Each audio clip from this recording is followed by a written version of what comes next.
And I'm back. So we could have a Bitcoin discussion. So, uh, once again, a lot of people DM me about Bitcoin. And I've been on it since 2017, right when it started breaking out to the 10,000, and it went to 20, and I was like, holy cow, there's a lot to be said. So, as you guys know, anything political or any type of stuff like this, I like to just take a 50-50 look, and I think this is the honest way to do it. And this, I think, I'm trying to gain trust.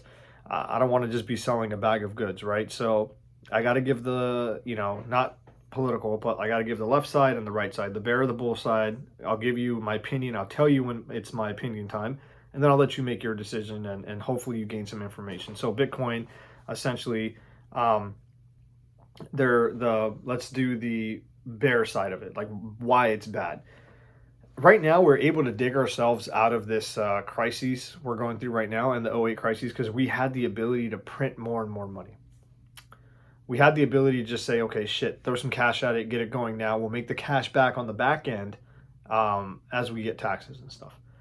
And also, a bear side is governments would be really reluctant to take it. I know Ohio took it, so hold on, I'm getting there. But um, you lose geopolitical power. When we have a problem with Iran, when we have a problem with somebody in the world, and we say, hey, asshole, cut that out. Instead of going and shedding, you know, our kids' blood, our youth's blood, our generation's blood, we just simply say, no more dollars for you, no soup for you, right? And that slowly but surely cripples them, because we are the reserve currency of the world. And a lot of people don't know this. That's where the strength of the dollar comes from. That's why I laugh at Forex, because it's for hedging and not for, okay, anyways. But if you want to buy oil, you got to convert whatever the hell it is, whatever money you have, rupees, yen, pesos, whatever it is, you got to convert that to the dollar to make the purchase, to clear it. That's where our power is coming. And with that comes a lot of political clout. I mean, we could literally crush people's economies by waging economic warfare on them. And waging economic warfare is probably more devastating than actual bullets, because at least when you get behind bullets, you could get people on the other side to get behind that cause. Like, see, America's beating us up. They killed your son, they killed your daughter, pick up a gun, do something. This side is just like, wow, these policies you guys are half dumb. That's why America left. And the people blame the government for messing up. They don't blame America. If we go to a Bitcoin system, that kind of goes away, because there's only so many Bitcoins. You can't print more. You can't get out of the system. You can't fraudulate the system. And, everybody would be on a fair, playing field. So these are some of the cons I see to Bitcoin: is the fact that we lose geopolitical power. We, in a sense, we really slow down economic growth, right? Because maybe we do have a boom or a bust. Even 2008, as bad as it was, and people were just building houses, and everything was going crazy. Well, Jesus, we built the houses. You know what I mean? The infrastructure was built. Someone one day will enjoy it, and we are. And that's what we have right now, this fiat currency, because all capital is, like, if you want to be really, really, really rich, you got to continuously deploy capital in the right way to get return back, right? That's the name of the game. But this fiat system allows you to deploy a lot of capital all at once, and guess what?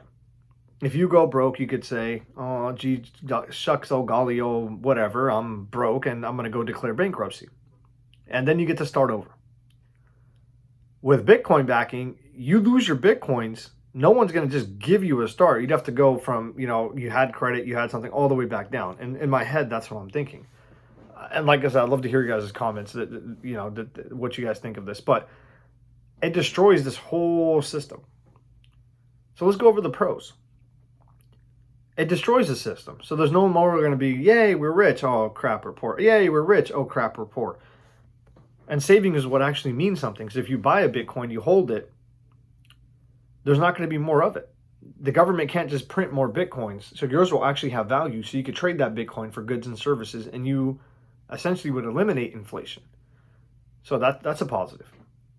Governments would have less control, because nothing's stopping me if I owned, 30 Bitcoins and they were worth $1 million a piece, to say, you know what, California, you suck.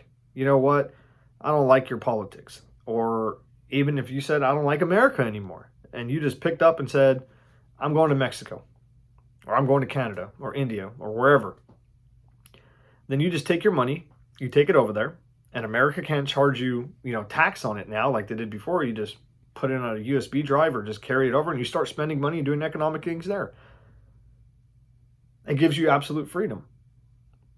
It protects your purchasing power, right? Because there's not going to be any more Bitcoins made. So you hold your Bitcoin and it's going to be worth something. It's like gold. It's digital gold, right?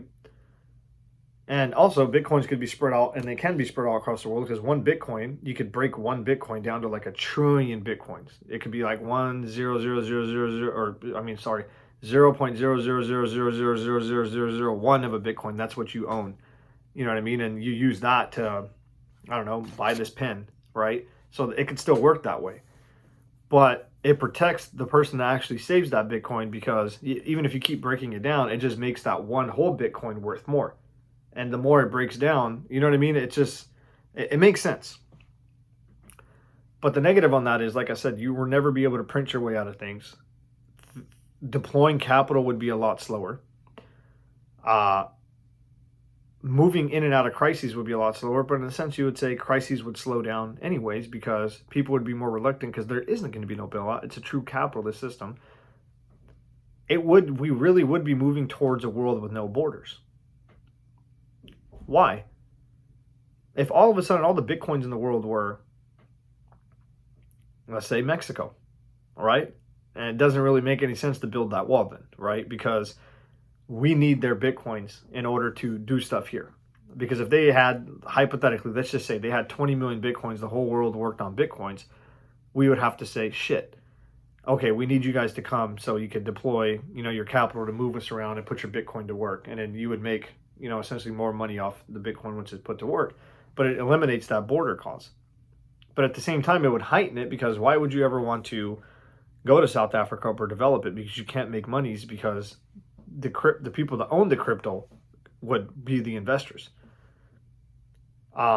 Eventually, institutions would get their hands on it naturally. It's one of those things we talked about back in college. My professor, I love this professor. He was the most realist. He was an econ professor, go figure. And he was like, if we took everyone's cash away tomorrow, and we gave everybody $1 million, he's like, the people that are rich in this country will be the families. The real families that are rich in this country in about 50, 60 years, 70 years would be rich again. And the people that are poor will be poor again. Because this is the mentality. It's how you spend things, it's how you do things. That's just facts. That's just the way it is, And the same thing would happen with Bitcoin when it transitioned. But it would make things a lot harder. It would be a disruption. It would be a re-change of things. But you need to change habits in order to change outcomes. And economics, just explained before, just like anything else, there's always going to be, there's always going to be a huge winner, that somehow they amass all the capital, and there's going to be losers. That's just the way it is, So those Bitcoins will continue to be broken down. So I guess the positive of Bitcoin is the fact that the people get more control.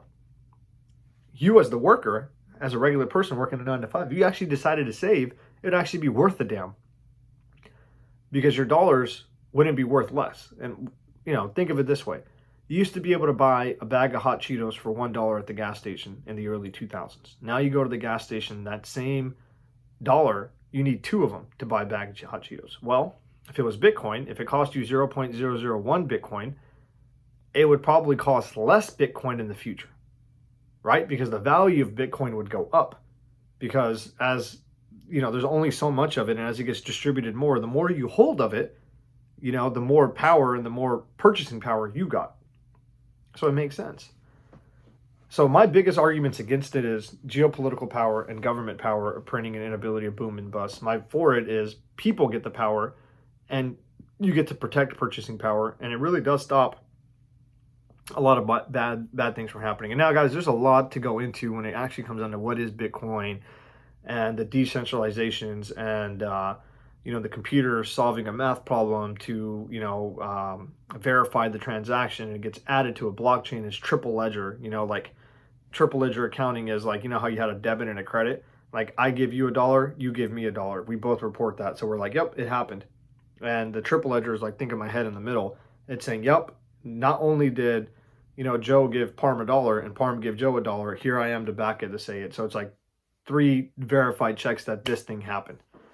And that triple ledger accounting is what blockchain is me and you are changing some shit. I give you a Bitcoin, you give me a Bitcoin, that's done. But also gets reported to the blockchain that says, yep, that Bitcoin or that piece of a Bitcoin, in fact, was traded between these two guys.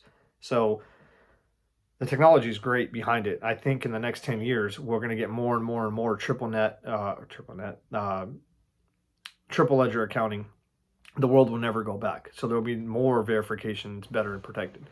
But to end up the conversation, American government needs fiat, and the global countries around the world need fiat currency to push socialist agendas and social programs, to push more innovation, to push more growth. That is what they need, and to continue to hold political power and geopolitical power. Geopolitical just means around the world. There's a lot to give up. On the pro side for us, this system on the left side is failing because they're printing like crazy. Who knows if we are or aren't going to go there. Your hard work is not protected, and this side where everyone turns into Bitcoin, you have more of a say. You could get up and leave at any time you want. And governments are also scared of that. Recently, Ohio did start accepting Bitcoin as a form of property tax. I mean, governments would be fine. How would we transition? So it doesn't really matter what the hell you pay me. And if I own a rental house and all of a sudden everyone's accepting coconuts and the freaking bank says, hey, I need 3 coconuts a month for your rent payment or for your mortgage. I'm renting it to you. I'm like, hey, bud, I need 3.5 coconuts a month. I'm going to make half a coconut for profit. And I'm going to take 3 coconuts and give it to the bank. And that's it. And the same thing when the government runs around, they say, okay, you own this house, you owe me 2 coconuts a year for property tax. We're going to take those coconuts and give it to police, firefighters, and spending and all that. It's the same way.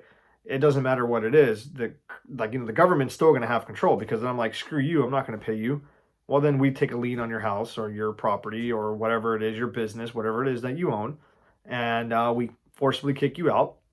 Then we sell it to the public for, 3, 4, 5 coconuts. We collect our tax, and then that person will pay. So just think of, I don't know, maybe I confuse you guys with coconuts, but Bitcoin would be the same way. You'd wake up one day and your boss would be like, all right, here's your Bitcoin. You're getting, 0.0003 Bitcoins a week for working. Good luck. And then you would take that 0.300 Bitcoins and go to your 7-Eleven or your Walgreens or your Walmart or your Amazon and order the stuff you normally order and go to the bar and buy a drink and shot, and you'd spend that Bitcoin. So the transition is not that hard to happen. I just think it's going to take a long time to adapt. I mean, the best way you think about it is look at credit cards. How long did it take to adapt? I mean, if you would have told somebody in the 1950s you're going to have this little piece of thing you're going to be able to carry on your wallet, you're going to be able to go anywhere in the world, swipe it, and then you could just pay it later, and it's going to track it. They'd be like, you're fucking high. You're out of your mind, right?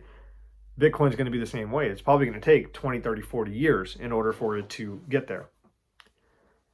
But the halving just happened. And what the halving is the miners that make the Bitcoin, they get half. They used to get, when they solve a problem or they add to the ledger, they get new Bitcoin gets discovered. They got cut in half. This is important because every single time this has happened, 2 weeks after it happens, 2 to 3 weeks, Bitcoin's price usually skyrockets. And some are projecting that this time around, it's going to skyrocket to the point that it's going to get to 100K. I mean, shit, if we're printing like crazy, and that Bitcoin is, right now it's trading in dollars, it probably should get to 100,000 if we just printed, $5-6 trillion in debt. So I don't know about that. I hope you guys learned something about like my view or my viewpoint on it. Like, I gave you guys this left and right side. My viewpoint on it is, if you got an extra grand or $500, buy the Bitcoin. Don't buy on Robinhood, because that's a derivative. Okay, that's not actual Bitcoin. You got to go on the Cash App to buy it, or you got to go to Coinbase or something like that. But throw $500 at it, forget it. If it goes to nothing, tax write-off. If it ends up being the next big thing 30, 40 years from now, give it to your kids and be like, you're welcome. You know what I mean? So that's my opinion on it. I think the governments have a lot to lose. I think the people have a lot more to gain. I really am indifferent. Am I going to invest in it? Maybe. Maybe I'll throw about $1,000 or $2,000 into it. When? I don't know yet. I have a lot of other things going on, but I know eventually one day, yes, I will own some Bitcoin. And I'll let you guys know. I'll post about it once I do own some Bitcoin. So I hope this was informative. Guys, I'm trying to grow the page. Please share this if you found it helpful. And I'll see you guys next time.